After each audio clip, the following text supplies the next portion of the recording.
Hello everyone, मैं प्रदीप कुमार आगाज IAS institute के यूट्यूब चैनल पर आप सभी का स्वागत करता हूं। तो आइए आज के इस वीडियो में हम लोग बात करने वाले हैं आंतरिक सुरक्षा।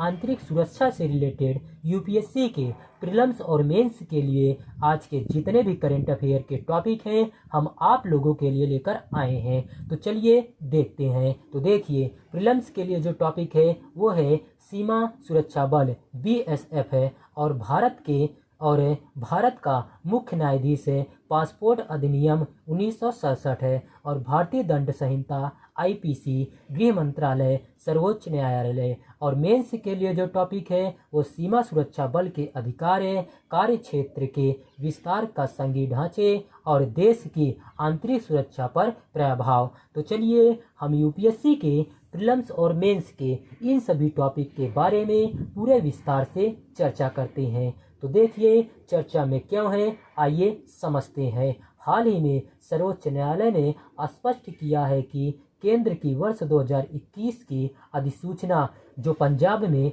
सीमा सुरक्षा बल बीएसएफ के अधिकार क्षेत्र को 15 से 50 किलोमीटर तक बढ़ाती है। बीएसएफ को केवल समबद्ध सीमाओं के भीतर विशिष्ट अपराधों को रोकने हेतु परस्पर कार्य करने का अधिकार देती है तथा यह राज्य पुलिस के जांच अधिकार को कम नहीं करती है। वर्ष 2021 में पंजाब सरकार ने बीएसएफ के अधिकार क्षेत्र का विस्तार करने वाले केंद्र के निर्णय को चुनौती देते हुए सर्वोच्च न्यायालय का रुख किया। तो चलिए अब हम लोग देखते हैं बीएसएफ के क्षेत्राधिकार को विस्तारित करने के संबंध में केंद्र की अधिसूचना क्या है। आइए देखते हैं। सबसे पहले हम लोग इसका परिचय जानते हैं। तो देखिए, इस अधिसूचना ने बीएसएफ अधिनियम 1968 के तहत वर्ष 2014 के आदेश को प्रतिस्थापित किया, जिसमें मणिपुर, मिजोरम, त्रिपुरा, नागालैंड और मेघालय राज्य भी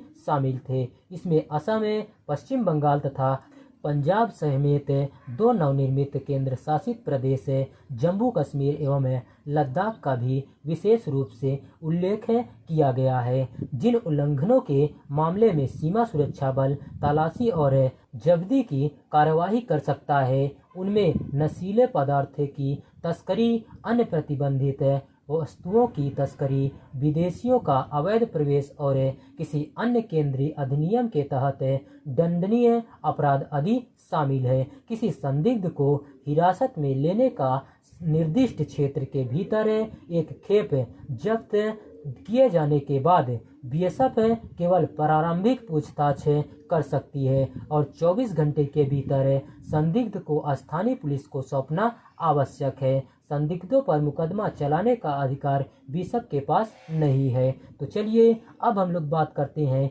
बीएसएफ की विशेष शक्तियां। तो देखिए, सभी सीमावर्ती राज्यों में जहां तक अपराधों पर विचार किया जाता है, बीएसएफ के अधिकार क्षेत्र को बढ़ाने के लिए सीमा सुरक्षा बल अधिनियम 1968 के तहत शक्ति प्रदान की गई है। 1969 से अब तक गुजरात में 80 किलोमीटर और कुछ राज्यों में यह कम था, जो अब यह एक समान 50 किलोमीटर हो गया है। इसका मतलब केवल यह होगा कि दंड प्रक्रिया संहिता 1973, पासपोर्ट भारत में प्रवेश अधिनियम 1920 और पासपोर्ट अधिनियम 1967 आदि के तहत कुछ अपराधों के संबंध में बीएसएफ के पास भी अधिकार क्षेत्र होगा। स्थानीय पुलिस का अधिकार क्षेत्र बना रहेगा। बीएसएफ को सीमावर्ती क्षेत्राधिकार भी प्रदान किया गया है। तो चलिए अब हम लोग बात करते हैं क्षेत्राधिकार के विस्तार में शामिल विभिन्न मुद्दे क्या हैं, आइए देखते हैं। सबसे पहले हम लोग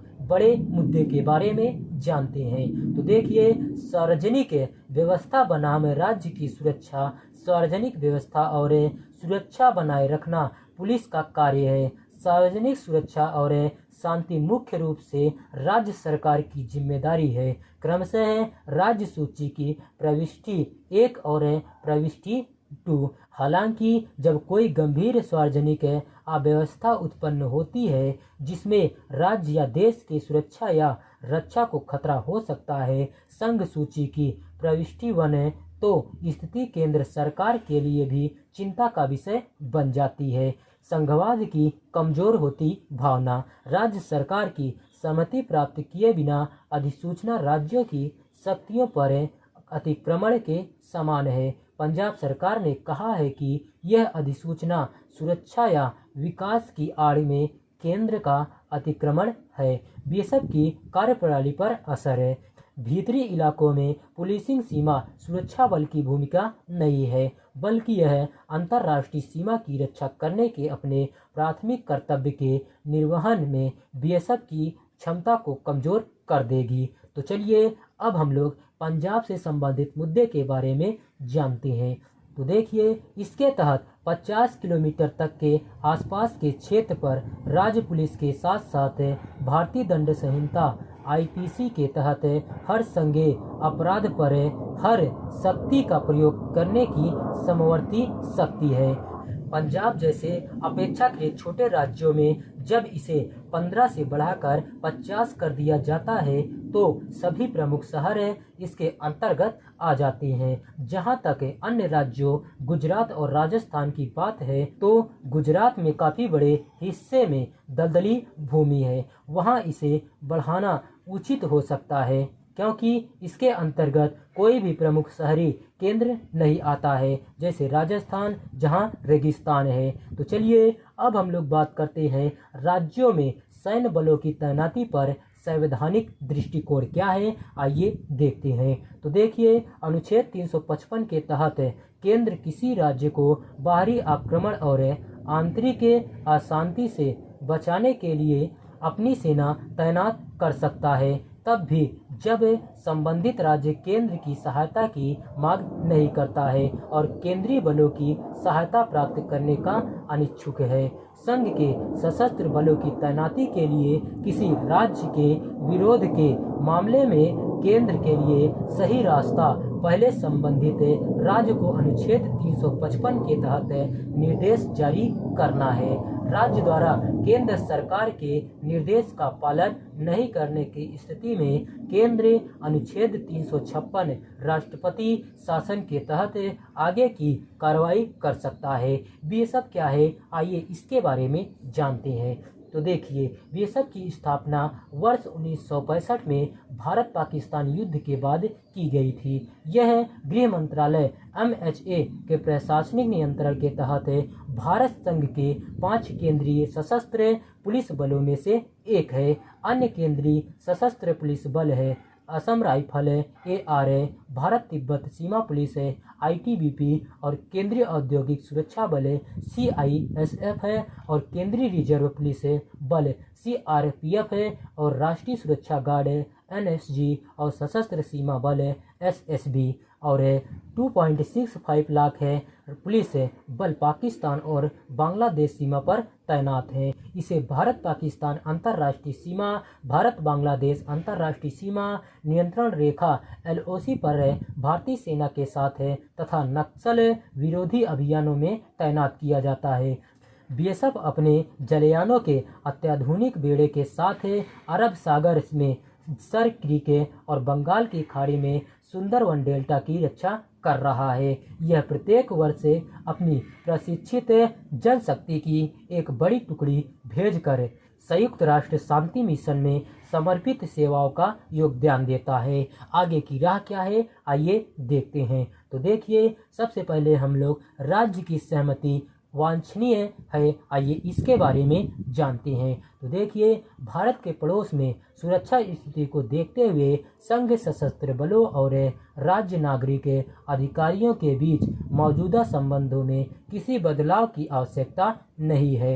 हालांकि केंद्र सरकार द्वारा अपने सशस्त्र बलों को तैनात करने से पहले यह वांछनीय है कि जहां भी संभव हो राज्य सरकार से परामर्श किया जाना चाहिए। तो चलिए अब हम लोग बात करते हैं राज्य के आत्मनिर्भर बनने की स्थिति। तो देखिए, प्रत्येक राज्य सरकार केंद्र सरकार के परामर्श से अपनी सशस्त्र पुलिस को मजबूत करने के लिए अल्पकालिक और दीर्घकालिक व्यवस्था पर काम कर सकती है। इसका उद्देश्य सशस्त्र पुलिस के मामले में काफ़ी हद तक आत्मनिर्भर बनना होगा, ताकि बहुत गंभीर गड़बड़ी की स्थिति में भी केंद्रीय सशस्त्र बलों की सहायता लेना आवश्यक हो। क्षेत्रीय व्यवस्था क्या है, आइए देखते हैं। तो देखिए, पड़ोसी राज्यों के एक समूह की आम सहमति में जरूरत पड़ने पर एक दूसरे की सशस्त्र पुलिस के उपयोग की अस्थायी व्यवस्था को हो सकती है। क्षेत्रीय परिषदें ऐसी व्यवस्था तैयार करने के लिए एक क्षेत्र के भीतर राज्यों की सहमति प्राप्त करने हेतु सबसे अच्छे मंच के रूप में कार्य कर सकती है। तो चलिए, आज का वीडियो यहीं पर समाप्त होता है। तो देखिए, अगर आप लोगों को इसका पीडीएफ चाहिए तो इसका पीडीएफ आप लोगों को टेलीग्राम चैनल पर मिल जाएगा। टेलीग्राम चैनल का नाम है आगाज IAS इंस्टीट्यूट, और टेलीग्राम चैनल का लिंक आप लोगों को इस वीडियो के डिस्क्रिप्शन में भी मिल जाएगा। आप यहां से भी जाकर टेलीग्राम चैनल को ज्वाइन कर सकते हैं और पीडीएफ डाउनलोड कर सकते हैं। तो चलिए, अब हम लोग मिलते हैं नेक्स्ट वीडियो में। धन्यवाद। Keep learning, keep growing.